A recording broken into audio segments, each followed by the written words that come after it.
Students, आज हम लोग एक्सरसाइज नंबर 2.4 का रेस्ट क्वेश्चन नंबर 6 से शुरू करते हैं। ओके, क्वेश्चन नंबर 6 क्या है? There is a narrow rectangular plot reserve for a school in Mahuli village. एक विलेज में रेक्टेंगुलर प्लॉट को रखा जाता है रिजर्व, बाद में कुछ काम देगा, स्कूल का ग्राउंड वगैरह या फिर स्कूल को बढ़ाने के लिए रखा जाता है। नैरो माने खाली है। The length and breadth of the plot are in the ratio 11:4। यानी उसका लेंथ और ब्रेड्थ का रेशियो क्या है? 11 है, रेशियो 4 है।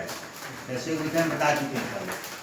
At the rate ₹100 per meter, it will cost the village panchayat ₹75,000 to fence the plot। यानी 75,000 लग गया उसको चारों तरफ से घेरा लगाने में, खर्च लगा। एक मीटर को घेरा लगाने में 100 रुपया लगता है, इसलिए पूरा को जब घेरा लगा दिया तो कितना पैसा लगा? 75,000 रुपया लगा। What are the dimension of the plot? Dimension of the plot बताना है। तो इसमें क्या है? डायमेंशन ऑफ द प्लॉट का मतलब क्या हो गया कि जो आपका लेंथ क्या है, ब्रेड्थ क्या है। तो देखिए घूमेंगे तो क्या होगा? पेरीमीटर निकल रहा है। क्या निकल रहा है? पेरीमीटर। हम लोग क्या निकालेंगे? पेरीमीटर निकालेंगे। पहले हम लोग लिखते हैं सवाल में जो लिखा हुआ ratio of length and breadth is equal to 11:4। Okay, अब हम लोग length is equal to 11x। 11 तो होगा नहीं, कुछ तो होगा ही। 11 into x कर दिया, breadth is equal to 4 into x। अब आगे क्या है? Perimeter of plot. प्लॉट का पेरीमीटर आखिर क्या होगा? तो पेरीमीटर क्या होता है? Perimeter is equal to 2 into l plus b होता है, हम जानते ही हैं। अब क्या करेंगे? l का वैल्यू यहाँ डालेंगे, b का वैल्यू यहाँ डाल देंगे। डाल करके निकाले कितना है? 30x आ गया। 30x आ गया। अब ध्यान देना है क्वेश्चन पर कि 1 मीटर को घेरने में लगता है 100 रुपया। तो 30x मीटर को घेरने में कितना खर्च लगेगा? यानी मीटर यहाँ हम लिखे नहीं, ये जिसका फेंसिंग होगा क्या होगा? मीटर में। इसका यूनिट किस में है? मिनट मीटर में मानेंगे। तो cost of fencing 1 metre is equal to 100 rupees. तो therefore cost of fencing 30x metre यहाँ लगा दिए हैं ताकि समझने में आपको दिक्कत न हो। 30x मीटर, ये मीटर है, वेरिएबल नहीं है। इक्वल टू क्या हो गया? ₹100 into 30 into x। यहाँ मीटर फिर लगाने की आवश्यकता नहीं पड़ेगी। ओके, यानी कॉस्ट इतना होगा, कॉस्ट इतना है, लेकिन इसमें x क्या है पता नहीं। लेकिन आप देख लीजिए क्या टोटल रुपया कितना लगा उसको? 75,000। यानी ये जो है 75,000 होगा, 75,000 होगा। तो but total cost of the fencing is equal to 75,000।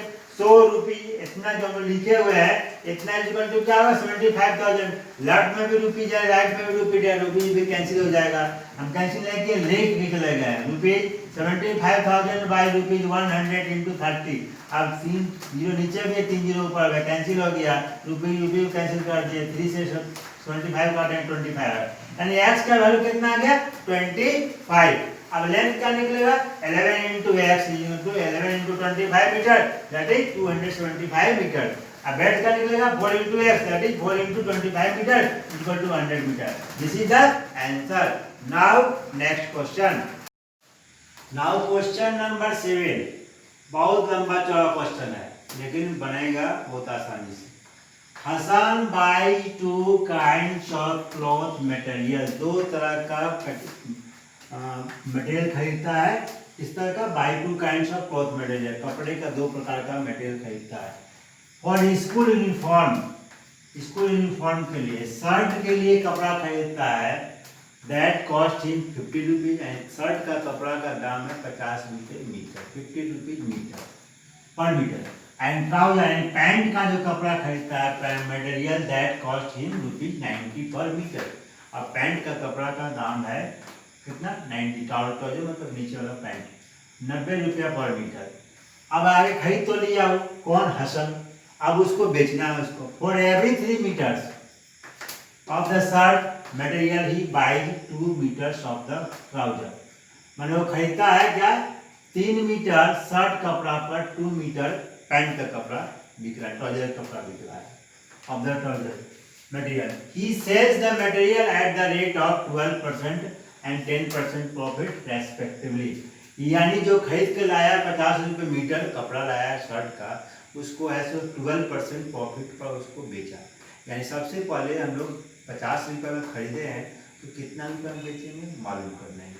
उसके बाद 90 रुपया में ट्राउजर का कपड़ा खरीदा है, उसको 10% प्रॉफिट पर बेचा है, ठीक है। तो ये क्वेश्चन है। और उसके बाद लास्ट में पूछ रहा है कि ट्राउजर का कपड़ा वो कितना खरीदा, शर्ट का कपड़ा नहीं पूछ रहा है, ट्राउजर का कपड़ा कितना खरीदा सो मालूम करने के लिए बोल रहा है। हम लोग शुरू करते हैं। Cost of 1 metre shirt material equal to 50 रुपया। यहाँ तक तो कोई दिक्कत नहीं। जो क्वेश्चन दिया cost of 1 metre trouser material equal 90 रुपया, 90 रुपये, ये कोई दिक्कत नहीं है। अब आइए प्रॉफिट लेकर के बेच रहा है, प्रॉफिट लेकर, profit on shirt is 12% and profit on trouser is 10%। लिख दिए क्वेश्चन में जो लिखा हुआ है। Selling price of 1 metre shirt material equal to क्या होगा, रुपया 50 होगा प्लस 12% 50 का होगा। इसलिए यहाँ पर थोड़ा सा बनाना पड़ेगा, हमको निकालना पड़ेगा कॉस्ट, सेलिंग प्राइस निकालना पड़ेगा। 50 प्लस 12% और 50, और इसको जब सोल्व करेंगे तो मेरे पास में कितना आएगा, ₹56। Okay. And selling price of shirt material 1 metre shirt का कपड़ा बेचेंगे कितना में, 56 रुपये। उसी तरह से selling price of 1 metre trouser material को हम लोग निकाल लेंगे, कितना बेचेंगे, तो 1 मीटर कपड़ा बेचेंगे तो 99 रुपया, 10% प्रॉफिट। इसको सॉल्व कर लेंगे। यानी हमें मालूम हो गया कि शर्ट का कपड़ा हमको बेचना है 56 रुपये पर मीटर, और ट्राउजर का कपड़ा बेचना है 99 रुपये पर मीटर कपड़ा। अब तो हम दिन भर में जो बेचना था असल बेच दिया। बेचने के बाद उसके पास जो पैसा आया कितना आया, 36,600 रुपया उसके पास में आया।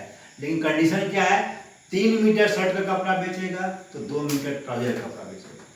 शर्त यही है, ऐसा नहीं कि जो शर्ट का कपड़ा कुछ बेच दिया है, ट्राउजर का कपड़ा कुछ बेच, यानी सेट ही बेचना है। क्या बेचना है, सेट ही बेचना है। तो अब आते हैं हम लोग जो पैसा उसके पास में आया है उस पर थोड़ा डिस्कस करते हैं। यहाँ क्या था, तो 3x इंटू 56 यानी क्या हो, 3 मीटर शर्ट का कपड़ा ले रहा है।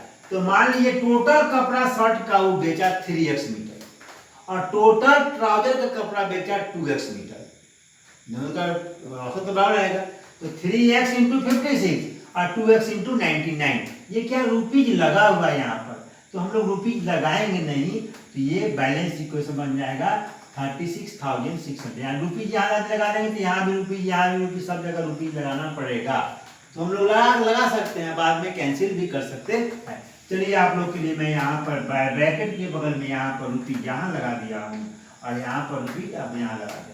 आपको समझने में कोई दिक्कत नहीं है। अब ये लेफ्ट वाला रुपीज, राइट वाला रुपीज, रुपीज हम हटा देंगे, रुपीज को रखेंगे नहीं, केवल नंबर को रखेंगे। अब इसको लेफ्ट को सोल्व किए तो मेरे पास 168x प्लस 198x आया, इक्वल टू 36,600 रुपीज जो था वो आ गया। अब दोनों तरफ दिखाई पड़ रहा है, यहाँ x है, x का वैल्यू निकाल लेंगे, लेफ्ट को सोल्व करेंगे 366x आया इक्वल टू इतना। अब राइट में जाएंगे तो क्या होगा, 366 नीचे आ गया, कट जाएगा, क्या बचेगा 100। क्या आया 100, यानी x का वैल्यू हमारे पास में आ गया 100। लेकिन क्या है, ट्राउजर कपड़ा कितना बेच रहा हो, 2 मीटर, यानी 2x मीटर, यानी trouser, how much trouser material did we, तो ट्राउजर मटेरियल यानी trouser material he buy equal to BU buy equal to, इसको हम लोग अलग से लिखेंगे, ठीक है। बाई इक्वल टू क्या हो गया, 2 इंटू एक्स इक्वल टू क्या हो गया, 2 इंटू 100, दैट इज 200 मीटर। यही आंसर होगा। Okay, now next question. Now question number 8, half of a herd of deer are grazing in the field. एक डियर है, डियर का झुंड है, डियर का इनका झुंड है, वो ग्रेजिंग कर रहा है, यानी चल रहा है, खेत में चल रहा है, घास फूस खा रहा है। And 3/4 of the remaining are playing nearby, और उसमें से जो बचा है उसमें से 3/4 जो है सो कहीं पर बगल में खेल रहा है, बगल में। The rest 9 are drinking water, अब बच गया सो कितना था, वो 9 था, वो ऐसे पानी पी रहा है। In the pond, from the pond, find the number of dear in the heard. Heard में डियर की संख्या कितनी है बताइए। ठीक है, अब शुरू करते हैं। Let number of deer is equal to x मान लीजिए। अब बोल रहा है ग्रेजिंग कर रहा है हाफ, तो x/2 ग्रेजिंग कर रहा है, grazing in the field x/2। अब रिमेनिंग जो बचा हुआ उसका 3/4 है, सो पी रहा, फिर खेल रहा है, प्लेइंग कर रहा है। Playing nearby is equal to 3/4 of x/2 लिख दिया उसको। रेस्ट डियर कितना बचा 9, जो कि पानी पी रहा है, जो कि पानी पी रहा है। अब डियर की टोटल संख्या क्या होगी 1, 2 और 3, ये तीनों मिला देंगे तो x इक्वल टू बराबर हो जाएगा। तो वही काम किए। Now x/2 plus 3/4 of x/2 plus 9 is equal to x निकल गया। अब x का वैल्यू हम लोग मालूम कर लेंगे। अब इसको लेफ्ट वाला सोल्व किए, यहाँ है सोल्व करते हुए आए तो क्या हुआ, तो यहाँ पर हम लोग 9 को अलग कर दिए, 9 को छुए नहीं है, 9 को हम लोग छुए नहीं है, तो ये क्या हो गया 4x plus 3x/8 plus 9 equal to x। यहाँ कितना है 7x/8 plus 9 equal to x। ये टोटल नंबर हो गया, ये नंबर हो गया, वेरिएबल दोनों में है। अब दिखाई पड़ रहा है यदि इसको हम लेफ्ट में ले आते, ये क्या है 1 से छोटा, 1 से छोटा, 7/8 मतलब 1 से छोटा। अब यदि इसको लाएंगे इधर में तो माइनस हो जाएगा, इसलिए हम उससे बचने के लिए क्या किए ट्रांसपोज कर दिए, लेफ्ट को राइट में, राइट को लेफ्ट में। इसको लिख लेंगे हम लोग, लिखे नहीं यहाँ पे, स्टेप्स को छोड़ दिए, आप लोग के लिए स्टेप अपना लिख लीजिएगा। Implies that x is equal to 7x/8 plus 9, आपस में अदला बदली कर दी, लेफ्ट को राइट, राइट को लेफ्ट। अब आ गया x माइनस, अब क्या हुआ लेफ्ट में राइट में से इसको हम इधर में गया यानी माइनस कर दी। अब यहाँ डायरेक्ट वाला जो बनाते हैं उस फॉर्मूला से बना दिए, x minus 7x/8 equal to 9। अब क्या हो गया 8x minus 7x/8 equal to 9। अब x/8 equal to 9, x equal to क्या होगा 8 इधर आ गया, 9 8 जा 72, यानी डियर की संख्या कितनी हो गई 72। Okay, now next question. A grandfather is 10 times older than his granddaughter. Grandfather है, सो ग्रैंडडॉटर से पोता पोती है और दादाजी है। दादाजी और दादाजी में और उनकी जिनका दादाजी हैं उनमें एज का दिया हुआ है। He is also 54 years older than her, यानी दिया हुआ रिलेशन क्या ग्रैंडफादर है 10 times older than his granddaughter. Second दिया हुआ he also 54 year older than her, और अपने डॉटर से यानी ग्रैंड डॉटर से 54 साल 54 ईयर बड़ा है, ये भी दिखाई दे रहा है। फाइंड देयर प्रेजेंट एज, उसका प्रेजेंट एज मालूम कीजिए। हम लोग लिखते हैं शुरू करें, let granddaughter age equal to x में ईयर मान लिए हम लोग। तो ग्रैंड फादर से क्या हो जाएगा उसका, उसमें 54 को ऐड कर देंगे, x प्लस 54 ईयर्स हो गया।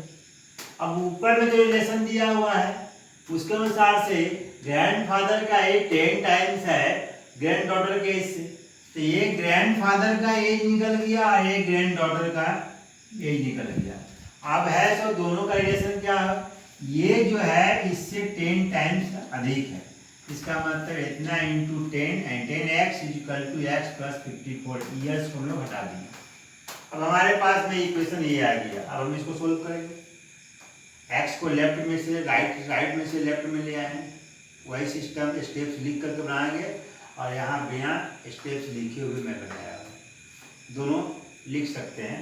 अभी तक तो हम लोग स्टेप्स लिखते हुए आ रहे थे, और बिना स्टेप का यहाँ पर बनाया हुआ है। Okay, 10x minus x equal to 54, 9x equal to 54, x equal to 54/9 that is x equal to 6। तो प्रेजेंट एज ऑफ ग्रैंडफादर क्या हो जाएगा, ग्रैंड डॉटर क्या हो जाएगा 6 इयर्स, और present age of grandfather is equal to क्या हो जाएगा 6 plus 54 that is 60 years. This is the answer. Now next question. Now last question number 10। Aman's age is 3 times his son's age. Aman का age अपने पुत्र से कितना नाम है 3 टाइम्स अधिक है। 10 years ago, 10 साल पहले, 10 साल पहले he was 5 times his son's age। 10 साल पहले 5 गुना था और अभी हो गया 3 गुना, अभी है 3 times. Find their present age. Let Aman's son's age x year मान लिया हम लोग। अमन का बेटा का उम्र, पुत्र का उम्र x ईयर है। अमन का उम्र क्या हो जाएगा, 3 टाइम्स है, 3 इंटू एक्स हो गया। अब 10 ईयर देखो 10 साल पहले क्या उम्र क्या होगा, तो एक्स में से 10 निकाल दिए। इसका उम्र क्या होगा, 3x में से 10 निकाल दिए।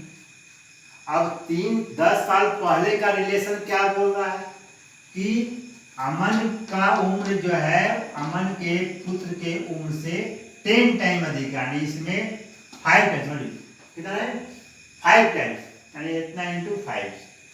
तो हम लोग 5 इंटू एक्स माइनस 10 लिख दिए। राइट में क्या है, इसका अमन का एज आ गया। अब हम लोग इसको सोल्व कर देंगे। सोल्व करने के बाद क्या है, x इक्वल टू 20 आ गया। अमन सन्स एज इक्वल टू क्या हो गया, 20 ईयर्स। अमन का एज क्या हो गया, 3 इंटू 20 बराबर 60 years. Okay, this is the last question. Okay, thank you.